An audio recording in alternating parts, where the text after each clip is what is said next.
আজ শুভ ষষ্ঠী, সবাইকে শুভ ষষ্ঠীর শুভেচ্ছা। আজকে প্রতিদিনের মতোই শুরু করছি সকাল 6টায় শ্রী ঠাকুরের কথা। শ্রী ঠাকুর যখন কলিকাতার রাজপথে ভক্ত সঙ্গে আসছিলেন তার একটি ঘটনা আজকে বলবো। শ্রী রামকৃষ্ণদেব গাড়ি করে দক্ষিণেশ্বর কালীবাড়ি থেকে বেরিয়ে কলিকাতার দিকে আসছেন, সঙ্গে রামলাল ও দু একজন ভক্ত। ফটোগেট থেকে বাইরে বেরিয়ে দেখলেন 4টি ফজলিয়াম হাতে করে মণি পায়ে হেঁটে আসছেন। মণিকে দেখে গাড়ি থামাতে বললেন। মণি গাড়ির ওপর মাথা রেখে প্রণাম করলেন। দিনটি ছিল 21শে জুলাই 1883 খ্রিস্টাব্দ। আষাঢ় মাস, কৃষ্ণা প্রতিপদ, বেলা 4টে।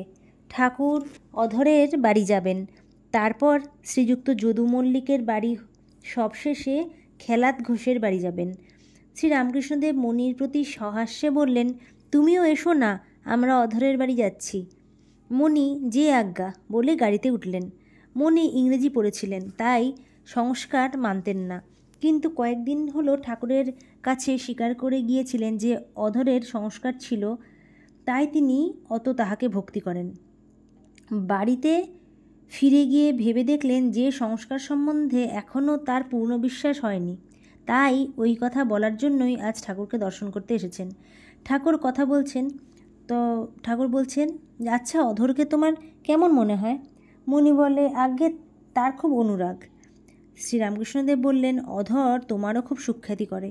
মণি কিছুক্ষণ চুপ করে আছেন। এইবার পূর্বজন্মের সংস্কারের কথা উঠেছে, কিছু বোঝা যায়, আবার অতি গোপন কথা, সেই সম্পর্কে ঠাকুর বলছেন। তখন মণি বলছেন, আমার পূর্বজন্ম ও সংস্কার এসবতে তেমন বিশ্বাস নেই, এতে কি আমার ভক্তির কিছু হানি হবে? শ্রী রামকৃষ্ণদেব বললেন, তাঁর সৃষ্টিতে সবই হতে পারে, এই বিশ্বাস থাকলেই হলো। আমি যা ভাবছি তাই সত্য, আর সকলের মত মিথ্যে, এরূপ ভাব আসতে দিও না। তারপর তিনিই বুঝিয়ে দেবেন। তার কাণ্ড মানুষে কি বুঝবে? অনন্ত কাণ্ড, তাই আমিও সব বুঝতে আদপে চেষ্টা করি না। শুনে রেখেছি তার সৃষ্টিতে সবই হতে পারে, তাই ওসব চিন্তা না করে কেবল তাঁরই চিন্তা করি। হনুমানকে জিজ্ঞাসা করেছিল, আজ কী তিথি? হনুমান বলেছিল, আমি তিথি নক্ষত্র মানি না, কেবল এক রাম চিন্তা করি। তার কাণ্ড কি বোঝা যায় গো? কাছে তিনি, অথচ বুঝবার জো নেই। বলরাম কৃষ্ণকে ভগবান বলে জানতেন না, মানে যিনি বলরাম ভগবান, তিনি কৃষ্ণকে, তার যেহেতু ভাই, তাকে সে ভগবান বলে কিন্তু জানতেন না। তিনি কি জানতেন? যে তার ভাই, এরকম। মণি বললেন, আগে হ্যাঁ, আপনি ভীষ্মদেবের কথা যেমন বলেছিলেন। শ্রীরামকৃষ্ণদেব বললেন, হ্যাঁ হ্যাঁ, কী বলেছিলাম বল দেখি।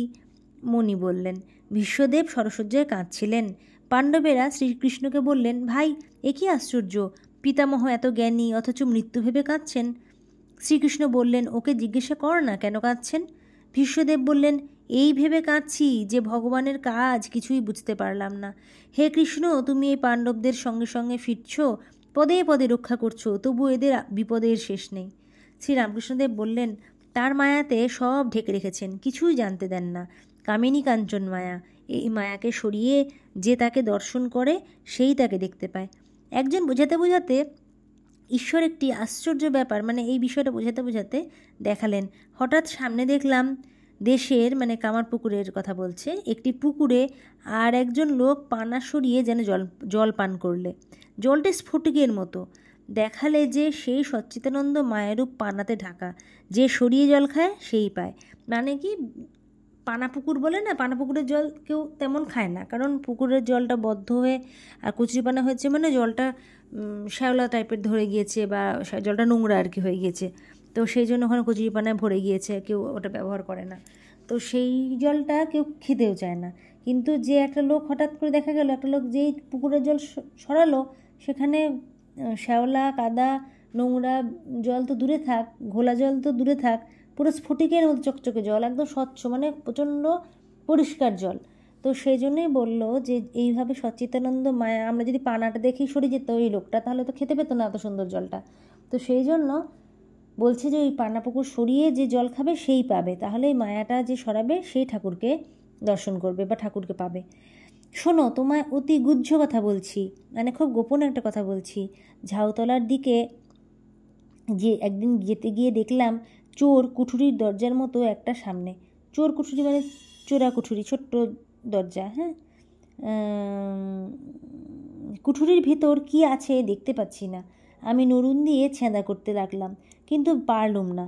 ছেঁদা করি কিন্তু আবার পুড়ে আসে, মানে গর্ত করছে কিন্তু আবার সেটা ভরাট হয়ে যাচ্ছে। তারপর একবার এতখানি গর্ত হলো। ঠাকুর শ্রীরামকৃষ্ণ এই কথা বলে চুপ করলেন। এইবার আবার কথা বলছেন, এইসব বড় উঁচু কথা, ওই দেখ আমার মুখ কে যেন চেপে ধরে রেখেছে। কে চেপে চেপে ধরছে? মানে ওই কথাটা যে বলার সময় যে থামলেন, মানে যেন কেউ ওটা একটা মুখটা মনে হলো চেপে চেপে ধরছে, বলতে দিচ্ছে না। সেই জন্য বলল যে ওগুলো কথা, বড় বড় কথা বলা যাবে না। তার চৈতন্য জগতের চৈতন্য। এক একবার দেখি ছোট ছোট মাছের ভেতর সেই চৈতন্য কিলবিল করছে। গাড়ি শোভাবাজারের চৌমাথায় দরমাহাটার নিকট উপস্থিত হইল। ঠাকুর আবার বলছেন, এক একবার দেখি বর্ষায় পৃথিবীর যেরূপ মানে জ্বরে থাকে সেরূপ এই চৈতন্যতে জগৎ জ্বরে রয়েছে। কিন্তু এত তো দেখা হচ্ছে, আমার কিন্তু অভিমান হয় না। মণি হেসে বলছেন, আপনার আবার অভিমান? শ্রীরামকৃষ্ণদেব বলছেন, মায়েরই বলছি, আমার যদি একটু অভিমান হয়। মণি গ্রিস দেশে একটি লোক ছিলেন, এটা মণি বলছেন। তার নাম সক্রেটিস। দৈববাণী হয়েছিল যে সকল লোকের মধ্যে তিনি জ্ঞানী। তো সেই ব্যক্তি অবাক হয়ে গেল। তখন নির্জনে অনেকক্ষণ চিন্তা করে বুঝতে পারলে। তখন সে বন্ধুদের বললে, আমি কেবল বুঝেছি যে আমি কিছুই জানি না, কিন্তু অন্যান্য সকল লোকে বলছে আমার বেশ জ্ঞান হয়েছে, কিন্তু বস্তুত সকলেই অজ্ঞান। তখন শ্রীরামকৃষ্ণদেব বললেন, আমি এক একবার ভাবি যে আমি কি জানি যে এত লোকে আসে। বৈষ্ণবচরণ খুব পণ্ডিত ছিল, সে বলতো তুমি যে সব কথা বলো সব শাস্ত্রে পাওয়া যায়, তবে তোমার কাছে কেন আসি জানো? তোমার মুখে সেইগুলো শুনতে আসি। তখন মুনি বললেন, সব কথা শাস্ত্রের সঙ্গে মেলে। নবদ্বীপ গোস্বামীও সেদিন পেনেটিতে সেই কথা বলেছিলেন। আপনি বললেন যে গীতা গীতা বলতে ত্যাগী ত্যাগী হয়ে যায়। বস্তুত ত্যাগী হয়, কিন্তু নবদ্বীপ গোস্বামী বললেন ত্যাগী মানেও যা আর তাগী মানেও তা। ত্বক ধাতু একটা আছে, তাই থেকে তাগী হয়। শ্রীরামকৃষ্ণদেব বললেন, আমার সঙ্গে কি আর কারো মেলে? কোনো পণ্ডিত কি সাধুর সঙ্গে? মণি বলছেন, আপনাকে ঈশ্বর স্বয়ং হাতে গড়েছেন, অন্য লোকদের কলে ফেলে তৈরি করেছেন, যেমন আইন অনুসারে সব সৃষ্টি হচ্ছে। শ্রীরামকৃষ্ণদেব সহাস্যে রামলালার দিকে তাকিয়ে বললেন, ওরে বলে কি রে? ঠাকুরের হাসি আর থাকে না, মানে থামছেন, এত হাসছেন। অবশেষে বলছেন, মায়েরই বলছি, আমার যদিও একটু অভিমান হয়। তখন মণি বললেন, বিদ্যাতে একটি উপকার হয় এইটি বোধ হয় যে আমি কিছু জানি না আর আমি কিছুই নই। মানে বেশি বিদ্যা হলে এইটার কি মনে হয় তখন। তখন শ্রীরামকৃষ্ণদেব বলছেন, ঠিক ঠিক, আমি কিছুই নই, আমি কিছুই নই। আচ্ছা, তোমরা ইংরেজিতে যে মানে পড়াশোনা করেছেন, তো মণি বলল না যে ইংরেজি জানেন, তো তাই বলছে, আচ্ছা তোমার ইংরেজি জ্যোতিষে বিশ্বাস আছে? মণি, ওদের নিয়ম অনুসারে নতুন আবিষ্ক্রিয়া মানে ডিসকভারি হতে পারে। ইউরেনাস গ্রহের এলোমেলো চলন থেকে দূরবীন দিয়ে সন্ধান করে দেখলে যে নতুন একটি গ্রহ নেপচুন জ্বলজ্বল করছে, আবার গ্রহণ গণনা হতে পারে। শ্রীরামকৃষ্ণদেব বললেন, তা হয় বটে। এইসব কথা বলতে বলতে গাড়ি চলছে, প্রায় অধরের বাড়ির নিকট এলো। ঠাকুরমণিকে বলছেন, সত্যতে থাকবে, তাহলে ঈশ্বর লাভ। তখন মণি বললেন, আরেকটি কথা, আপনি নবদ্বীপ গোস্বামীকে বলেছিলেন, হে ঈশ্বর, আমি তোমায় চাই, দেখো যেন তোমার ভুবন মোহিনী মায়ার ঐশ্বর্যে মুগ্ধ করো না, আমি তোমায় চাই। তখন শ্রীরামকৃষ্ণদেব বললেন, হ্যাঁ, ওইটি আন্তরিক বলতে হবে, মানে আন্তরিকভাবে ওই কথাটা বলতে হবে যে আমি তোমাকেই চাই। এই ছিল আজকের কথা। আবার পরের দিন সকাল 6টায় সবাইকে ঠাকুর ও মায়ের কথা শোনার জন্য আগাম আমন্ত্রণ জানালাম। সবাই বলুন, জয় শ্রী ঠাকুরের জয়, জয় শ্রী মায়ের জয়, জয় স্বামীজির জয়।